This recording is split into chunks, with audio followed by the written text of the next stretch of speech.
శబ్దం భయం దూరంగా ప్రకృతి ఒడిలో ఉన్న ఒక ప్రశాంతమైన అడవిలో దయతో జ్ఞానంతో జీవించే ఒక మహాసన్యాసి ఉండేవాడు. ఒకరోజు ఆకాశంలో ఎగురుతున్న ఒక కాకి ముక్కులో ఒక చిన్న ఎలుక చిక్కుకుంది. భయంతో వణుకుతూ ఉన్న ఆ ఎలుకను చూసిన సన్యాసి దయతో కాకిని ఆపి ఆ చిన్న ప్రాణాన్ని కాపాడాడు. సన్యాసి ఆ ఎలుకను తన ఆశ్రమంలో ఉంచుకున్నాడు. తిండి పెట్టాడు, రక్షణ ఇచ్చాడు. కాని భయం మాత్రం ఆ ఎలుకను వదల్లేదు.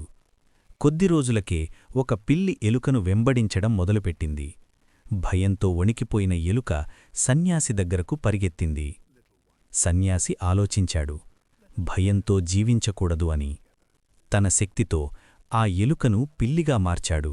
కాని భయం అక్కడితో ఆగలేదు. అడవిలో ఒక కుక్క ఆ పిల్లిని వెంబడించింది. మళ్లీ భయం, మళ్లీ పరుగులు.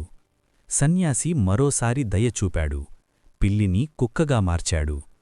ఇప్పుడు కుక్కగా మారిన ఆ జీవి కొంచెం ధైర్యంగా అనిపించింది. కాని అడవిలో పులి కనిపించగానే అంతా మళ్లీ మారిపోయింది. భయంతో వణికిన కుక్కను చూసి సన్యాసి మరోసారి సహాయం చేశాడు. ఆ కుక్కను ఒక భయంకరమైన పులిగా మార్చాడు. ఇప్పుడు అడవికి రాజయ్యాడు ఆ పులి. అందరూ భయపడుతున్నారు, గౌరవిస్తున్నారు. కాని ఒకరోజు ఒక వేటగాడు అడవిలోకి వచ్చాడు. అతన్ని చూసిన పులి కూడా భయపడింది. అప్పుడు సన్యాసి ఆ పులిని మనిషిగా మార్చాడు. మనిషిగా మారిన తర్వాత అతనికి అన్నీ లభించాయి: బలం, గౌరవం, స్థానం. కాని అదే సమయంలో అతని మనసులో ఒక చిన్న ఆలోచన మొదలయింది. నా గతం తెలుసుకున్నవాడు ఈ సన్యాసి ఒక్కడే. ఒకవేళ అతను నా నిజాన్ని బయటపెడితే? ఆ భయం నెమ్మదిగా అహంకారంగా మారింది. అహంకారం చీకటి ఆలోచనగా మారింది. సన్యాసినే తొలగిస్తే ఎవరూ నా నిజం తెలుసుకోరు. ఈ చెడు ఆలోచనతో అతను సన్యాసి ఆశ్రమం వైపు నడిచాడు. కాని సన్యాసి అతని కాళ్ల శబ్దాలకంటే ముందు అతని హృదయంలోని చెడును గుర్తించాడు. సన్యాసి మంత్రం జపించాడు. ఒక క్షణంలోనే ఆ మనిషి మళ్లీ ఒక చిన్న ఎలుకగా మారిపోయాడు.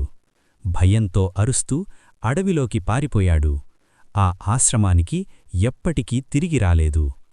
ఈ కథ మనకొక గొప్ప నిజాన్ని చెబుతోంది. మన ఆలోచనలను నియంత్రించకపోతే ఆలోచనలే మన జీవితాన్ని నియంత్రిస్తాయి. భయం, అహంకారం, కృతజ్ఞతలేమిలాంటి చిన్న చెడు ఆలోచనలు కూడా మనం పొందిన అన్నిటినీ నాశనం చేయగలవు. కాబట్టి మీ ఆలోచనలను జాగ్రత్తగా చూసుకోండి. కృతజ్ఞతతో ఉండండి. అహంకారాన్ని దూరం పెట్టండి. ఎందుకంటే మీ ఆలోచనలే మీ భవిష్యత్తు. నీతి: మన ఆలోచనలను నియంత్రించకపోతే అవే మన జీవితాన్ని నాశనం చేస్తాయి. భయం, అహంకారం, కృతజ్ఞతలేమిలాంటి చిన్న చెడు ఆలోచనలు కూడా మనం పొందిన అన్నిటినీ కోల్పోయేలా చేస్తాయి. కాబట్టి శుభ్రమైన ఆలోచనలు, వినయం, కృతజ్ఞతే నిజమైన బలం. ఈ వీడియో మీకు నచ్చితే మా ఛానల్ని సబ్స్క్రైబ్ చేయండి. మీ ప్రతి సపోర్ట్ మాకు మరిన్ని ప్రేరణాత్మక కథలు అందించడానికి శక్తినిస్తుంది. మరిన్ని మంచి కథలు, మంచి సందేశాలతో మళ్ళీ కలుద్దాం.